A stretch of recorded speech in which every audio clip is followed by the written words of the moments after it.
y cuánto nos puede costar vivir en una comunidad en donde prime la legalidad. Reconocer que la justicia, la solidaridad, el respeto, la educación y la oportunidad la tenemos que propiciar todos. Agradecemos estas reflexiones y damos paso a la siguiente ponencia. Es el doctor Gonzalo Antonio Vergara Rojas, que su tema va a ser precisamente lo que él durante su vida profesional y personal se dedicó.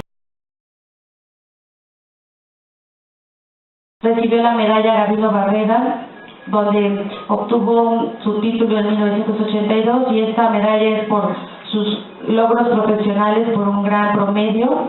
Realizó también sus estudios de posgrado, de especialización en ciencias penales, maestría y doctorado en Derecho en la misma universidad. También tiene estudios de especialización en justicia penal en el Centro de Estudios Judiciales del Tribunal Superior de Justicia del Distrito Federal. Tiene otros estudios a nivel internacional.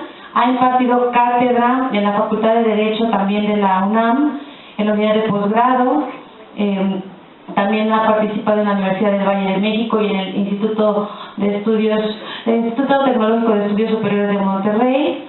Desde el 95 es magistrado del Tribunal Superior de Justicia del Estado de México y ha sido magistrado e integrante y presidente de las Salas Constitucional Penal Nacionales de Toluca, Texcoco y Tlalnepantla. Actualmente es magistrado en retiro con reconocimiento al mérito judicial. Es especialista, y es lo que les decía, se ha dedicado también a difundir el conocimiento y la capacitación en todo lo que ha sido la reforma penal, todo este tema de los juicios orales y su implementación. También desde hace 10 años ha sido académico invitado en el Instituto de Capacitación Judicial del Tribunal Superior de Justicia del Estado de Querétaro, entre otras actividades dentro de su amplia carrera judicial. Actualmente es presidente de ProIux. Agradezco su atención, agradezco también al presidio esta oportunidad que nos brinda para dirigirnos a ustedes. Y bueno, como primer punto quiero referir que comparezco ante ustedes como ciudadano apartidista, que es la realidad de las cosas, pero como ciudadano consciente de lo que está sucediendo en el Estado de México, desgraciadamente a nivel nacional. Pero el tema de ahora es el Estado de México. La doctora Silva Castro, que me antecedió en el uso de la palabra, habló y refirió los elementos integradores del Estado, que son la población, el territorio y el gobierno. Hay otro elemento fundamental que es que estructura estos tres elementos, que es precisamente el orden jurídico, y es lo que caracteriza el Estado de Derecho. Cuando un Estado, en su actuación dentro de los diversos servidores públicos que integran los tres poderes, ya sea el ejecutivo, el legislativo y el judicial, su actuación se basa en el respeto a la ley y la actuación, la actividad de sus ciudadanos en forma congruente también se basa en ese respeto a la ley. Entonces hablaremos de un Estado de Derecho. Hay estados que se dicen de derecho y no lo son, o hay otros estados que, pues bueno, son característicos o están caracterizados por no ajustarse al respeto del derecho y sobre todo de crear en sus ciudadanos esa conciencia de respeto a la ley. ¿Bien? El Estado de México ha sufrido una merma importante en su concepción de Estado de Derecho. ¿Por qué?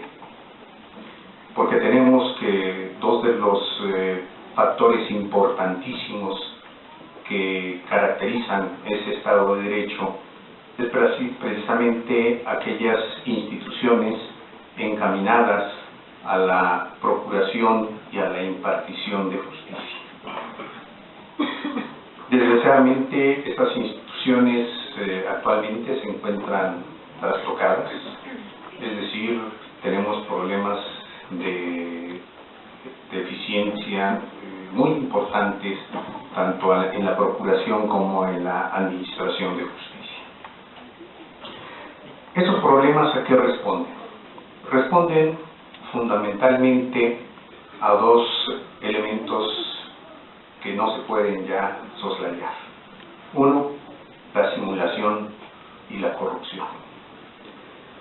Si nosotros realmente queremos vivir en un Estado de Derecho, debemos de dejar de simular como servidores públicos y debemos de desterrar la corrupción. Se dice que la corrupción es difícil de desterrar, que la corrupción es cultural. Pues no es cierto. Podemos volcar los ojos a otros estados, sobre todo a otros países, y veremos que podrá haber niveles de corrupción, pero son muy bajos. Podemos ver también que sus actos de gobierno están ajustados a la ley, al Estado de Derecho.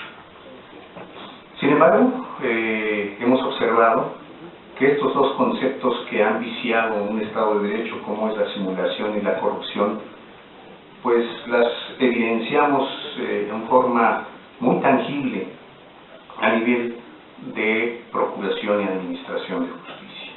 La procuración de justicia está encomendada a una institución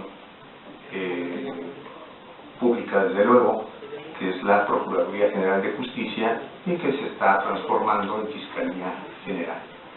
Esta actuación de la Procuración de Justicia tiene dos vertientes en cuanto a que es el depositario del Ministerio Público, es decir, se ejerce a través de esta figura del Ministerio Público, que tiene dos funciones fundamentales. Una, la salvaguarda de la legalidad, y otra, la persecución de los delitos.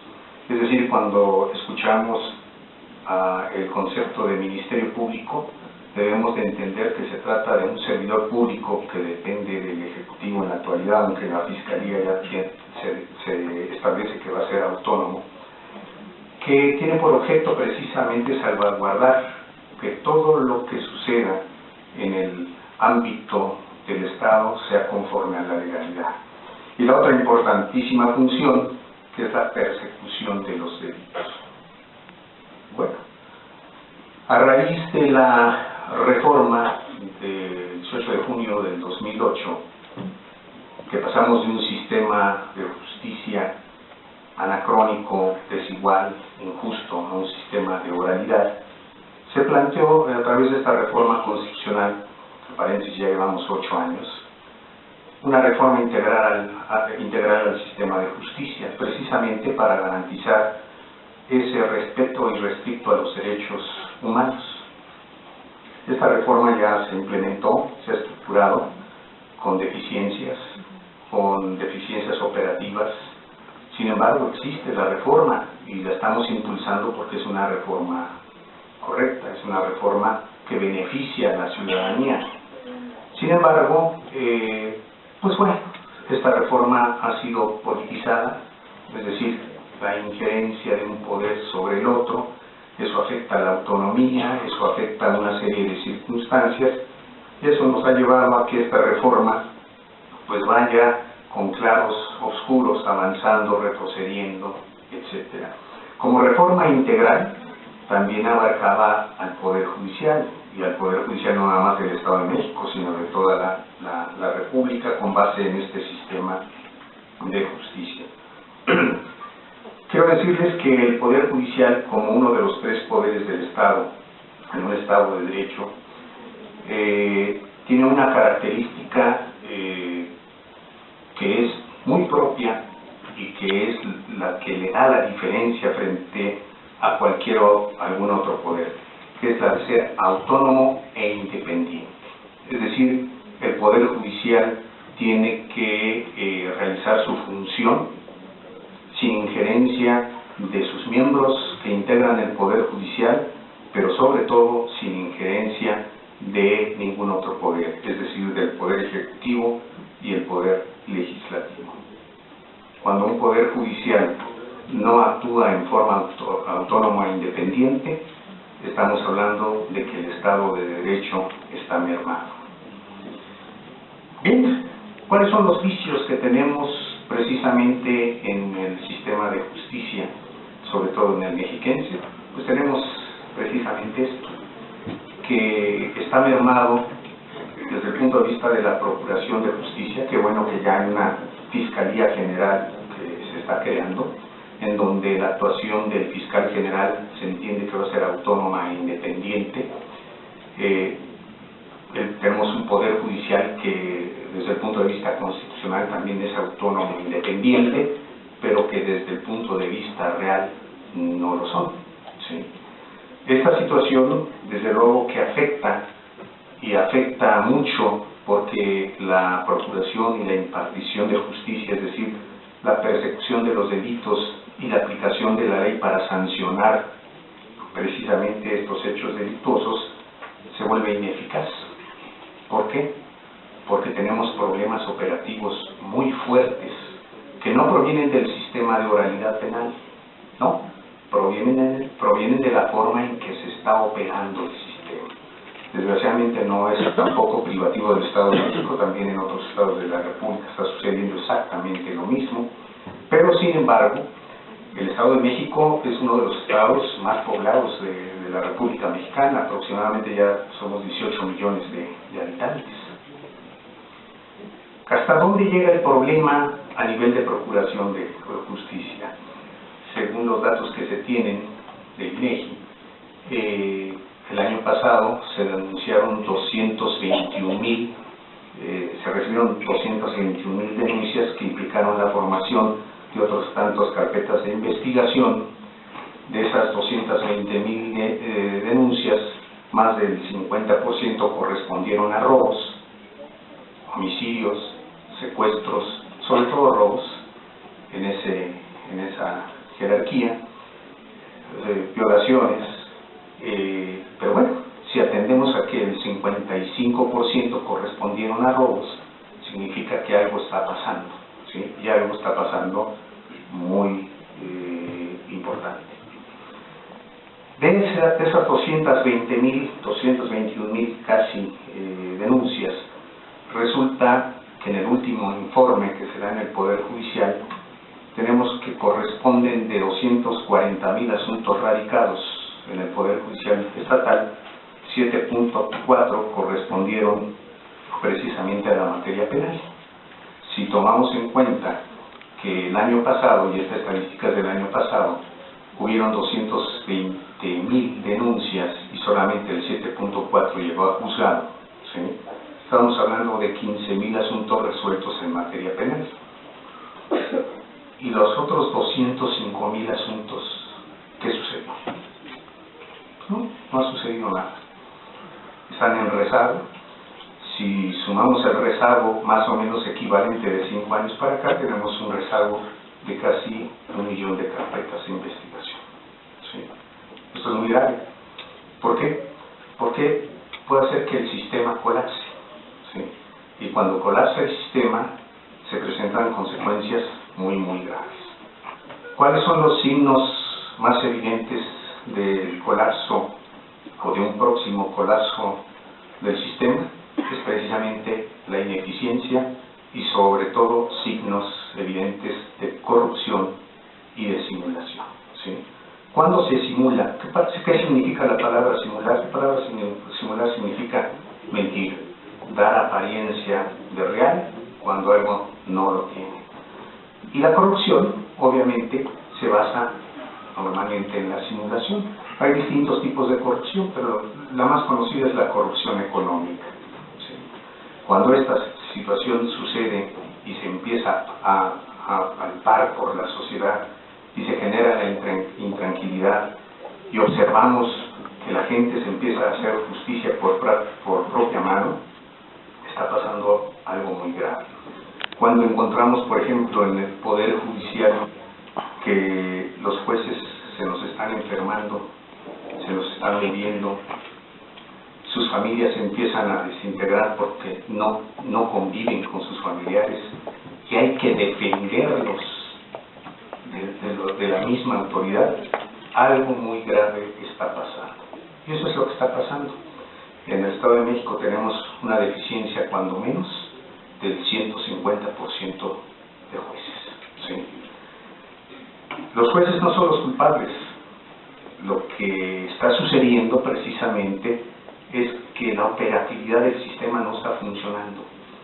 No se está aplicando para lo que debiera de ser. Y esto está generando intranquilidad social, está generando descontento social. Hay alarmas que ya se están prendiendo y que tenemos que atender. De otra forma, esto nos va a llevar a un colapso. Y repito, no es un colapso por el sistema de justicia y oralidad, eso que quede bien claro. Es un sistema transparente y tutelador de derechos humanos, el sistema de oralidad. Es por la forma en que se está operando. ¿Tenemos que hacer algo? Sí, desde luego tenemos que hacer algo. En primer lugar, lo que tenemos que hacer es corregir la procuración y la administración de justicia desde el punto de vista operativo. Tenemos muy buenas leyes, pero no se aplican. ¿Sí? Tenemos que buscar que se apliquen las leyes y exigir y que hayan controles de actuación. ¿Sí? Que los poderes estén coordinados, más no supeditados. Que haya una verdadera autonomía e independencia judicial. Que nosotros estemos orgullosos de nuestros jueces. Que los jueces sean respetados en sus derechos fundamentales. Que los servidores públicos sean eficientes, que también merecen respeto. Pero estas dos vertientes de un sistema de justicia, la procuración y la administración de justicia, son importantísimas para el Estado de Derecho. Son cifras fuertes, son cifras que nos podrían dar temor, pero es mejor afrontar la realidad y tratarla de corregir. ¿Cómo se corrige? Pues precisamente a través de controles de actuación. ¿Sí? La autonomía e independencia del Poder Judicial no permite un control de actuación tan contundente como, por ejemplo, sería en la Procuración de Justicia, pero sin embargo sí permite en un momento dado buscar que los juzgadores tengan los debidos recursos, que se les reconozcan sus derechos, para que exigirles que apliquen la ley en forma correcta. La conclusión, y no quiero cansarlos con mayor explicación, porque pues, por esencia misma de la función que desempeñé en algún momento, pues estoy impuesto a ir al grano y en forma objetiva. Conclusión, ¿qué es lo que hay que hacer? Corregir, ya no legislativamente, porque el problema no es de derecho, es operativo. Sancionar y exigir responsabilidades a quien tengamos que sancionar para que funcione la procuración y en su caso la administración de justicia. Ver que en materia de la procuración de justicia tengamos realmente un sistema de procuración basado en policía investigadora que realmente realice investigaciones, que no esté basada en dátivas, ¿sí?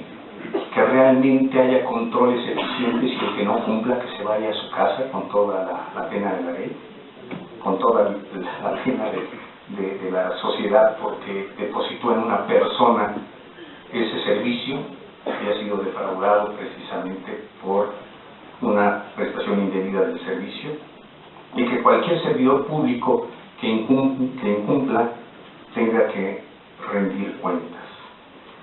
Recuerden ustedes, los vicios que se están presentando son de simulación, es decir, mentir, y la corrupción, hacer o realizar cosas indebidas a través de alguna dádiva que no nada más puede ser económica, cualquier dádiva. Y esto hay que corregirlo. Sí hemos avanzado en el Estado de México, pero hemos dado pasos adelante y después pasos atrás. Cada víctima del delito es única. Nadie, sin importar de qué clase social provenga, es inmune a ser victimizado. Eso le pasa a la gente en todos los barrios, en todas las ciudades de Estados Unidos y en todo el mundo. El delito no conoce límites de clase ni de edad. Victimiza a los ricos y a los pobres por igual. Lamentablemente se comete con demasiada frecuencia, en contra de los muy jóvenes y los ancianos. Algunos, en particular mujeres, niños y las víctimas de agresión sexual, sufren de manera desproporcionada. Yo en mis estudios normalmente hablo no de la incidencia delictiva, no me gusta ese tema. Me gusta más referirme como la incidencia victimológica. Dejar de ver el número de delitos que se cometen, y más bien el número de víctimas que se está dejando en el camino. Porque se están cambiando vidas. Hay una persona que a lo mejor perdió algún miembro de su cuerpo. Imagínense un cirujano, perdió toda su profesión de por vida, si perdió la mano, ¿no? Y así, X experiencias. Una mujer violada, imagínense que haya sido violada por su padre. En el lugar donde ella se encuentra supuestamente más segura, su zona de confort, se le destruye todo ello. Y eso es lo que más se necesita, un trabajo en red, coordinado. ¿Por qué? Porque la víctima no nada más es víctima una vez, es revictimizada cuando acude a denunciar un delito. No les quiero preguntar a todos ustedes si alguna vez han sido víctimas de algún delito y se acudieron a denunciar. Seguramente quien haya decidido ir a denunciar tardó más de 8 horas en el Ministerio Público, si no estoy mal informada. Y lo más probable es que la hayan criminalizado. Aun cuando la Ley General de Víctimas establece como uno de los derechos de las víctimas el derecho a no ser criminalizado. Pongamos un ejemplo que sería una mujer víctima de violencia familiar. Llega la mujer golpeada y ¿qué le dice el Ministerio Público? ¿Qué le hiciste que te pegó? En vez de entender qué fue lo que llevó a su agresor a golpearla. Y que a lo mejor no es la primera vez, sino que es la primera vez que decide ir a denunciar. Y con lo que se encuentra es con que ¿qué le hiciste? O una mujer violada que llega en minifalda, digamos que andaba en la calle en la noche y la violan. Van a decir, pues si tuviste la culpa, tú lo provocaste, ibas vestida así. Si ya sabes que no puedes caminar en la noche en minifalda, ¿para qué se te ocurre? Cuando por derecho deberíamos de poder caminar a cualquier hora y como quisiéramos ir vestidas. Eso sería lo justo. Entonces, ¿qué ocurre aquí en este caso? Que nos está revictimizando el Estado. Entonces, nosotros acudimos a ellos buscando ayuda y ¿qué hacen? Se nos cierra una puerta. Entonces, eso ya no motiva a nadie a seguir denunciando. Aquí vamos a lo que sea la victimización, que dice, produce una disminución del sentimiento de seguridad individual y colectivo porque el delito afecta profundamente a la víctima, a su familia y a la comunidad social y cultural. Aquí estaríamos hablando de víctimas directas e indirectas. Víctima directa, quien sufre directamente el delito. Víctima directa sería el entorno.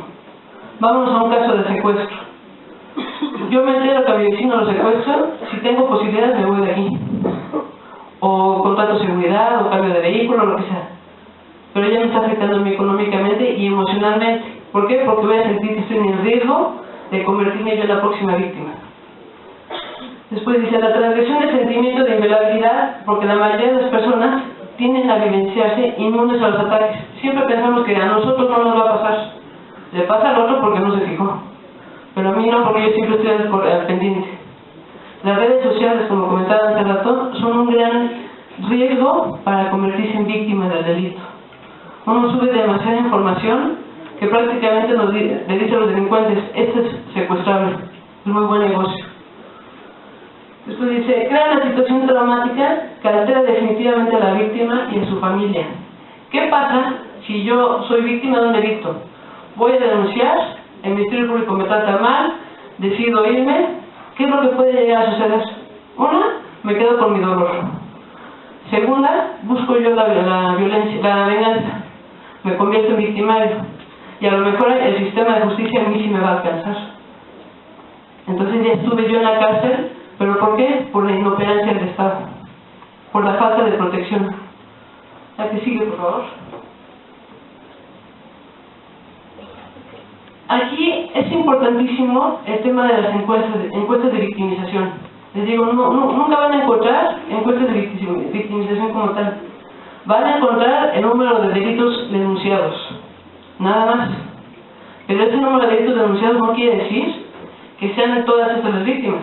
Hay muchísimo más. Al rato traigo las cifras de este año y de 2016 y 2015 de delitos denunciados. Tenemos una cifra negra de acuerdo con el INVIPE 2016 de 93.7%. ¿Qué quiere decir? Que si se denunciaron 202.205 delitos en 2015, eso nada más representa el 6.3% de todos los delitos que se cometieron.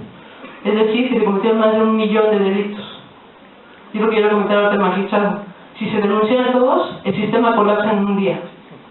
No tendrían herramientas para poder atender a toda esa población. ¿Qué me va a reflejar una encuesta de victimización? Saber quién es un grupo más vulnerable. Saber dónde está generándose un problema que a lo mejor no hemos tomado en cuenta.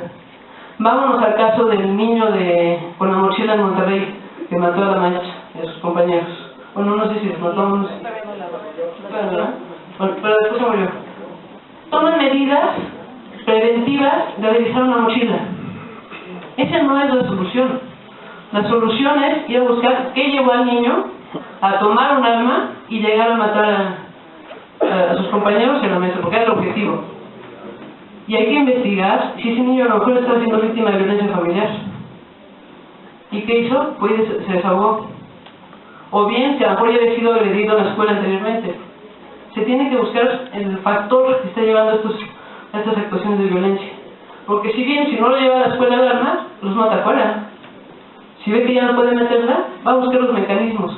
Entonces no se va a atender el problema de raíz. Simplemente se van a tomar medidas que van a ser temporales. Bueno, aquí dice que es evaluar la frecuencia y distribución de diversos delitos. Lo más probable es que una persona que ya haya sido víctima de algún delito se vuelva a convertir otra vez. ¿Por qué? Porque ya están en determinada situación de vulnerabilidad. Aquí lo que tiene que entender la autoridad es que tiene que recibir atención inmediata. ¿Para qué? Para restablecerla. Pero el problema con el que nos encontramos es que las autoridades de primer contacto, ¿quiénes son? ¿Son los policías? Médicos pueden ser, ministerios públicos. Y ninguno de ellos tiene la preparación victimológica para brindar una atención. De hecho, cuando visitaba los centros de atención a víctimas, la primera condicionante para recibir atención psicológica, ¿cuál creen que era? Tenían que denunciar antes. Entonces, ¿cómo le voy a exigir yo a una víctima que denuncie antes cuando está mal emocionalmente, que no tiene bien el recuerdo de todos los hechos, sino que tiene a lo mejor flashazos? ¿Cómo le voy a exigir que denuncie primero y ya después se estabilizo? O bien, un día estuve capacitando a policías y la verdad fue muy enriquecedor, porque también hay que ver cuál es el aspecto, ¿no? La situación del problema. Les pregunto, ¿cómo atienden ustedes a una víctima? Sobre todo si está en estado de crisis. Y me dice uno, bueno, digo que se tranquilice. Digo, pero si no se tranquiliza. Digo, porque además una víctima, si son, digamos que están 3 personas y las 3 son asaltadas, ninguna va a reaccionar de la misma manera. La reacción de cada una va a ser distinta, por todo el contexto de cada persona. Entonces me dice, no, si no hace caso, la someto. Pero me dice, así, se para. Entonces digo, primero no se le puede tocar a una víctima, porque al rato la víctima a lo mejor recuerda a su agresor, ¿y qué hace? Suelta un golpe. Entonces al rato policía, ¿qué va a hacer? Pues la va a someter peor. Si no es que hasta la detiene, ¿no? Porque además, con la adrenalina que puede tener la víctima, no sabemos qué lesión le puede generar el policía. Entonces, falta esa preparación, falta esa sensibilización. Pero ¿cuál es el principal problema que hay en todo esto? Sobre todo para el trato digno a una víctima. Que los servidores públicos, como dice el magistrado, ya están reventados. Si les aplican un test que sería de desgaste profesional, se lo apliqué aquí al maestro, pero en un curso que vi de victimología, en profesores todos salieron reprobados, todos ya traen el desgaste. Ahora vámonos a un ministerio público, a un policía que maneja horarios de 24 horas. ¿Cómo creen que va a estar? Está completamente estresado. ¿Y qué va a pasar con toda esa tensión? la va a llevar a su casa. Y en su casa se va a desquitar. ¿Por qué? Porque siempre nos desquitamos con las personas más cercanas. Entonces hablamos ya de una destrucción del núcleo familiar. Y nuestros hijos van y se desquitan en la escuela.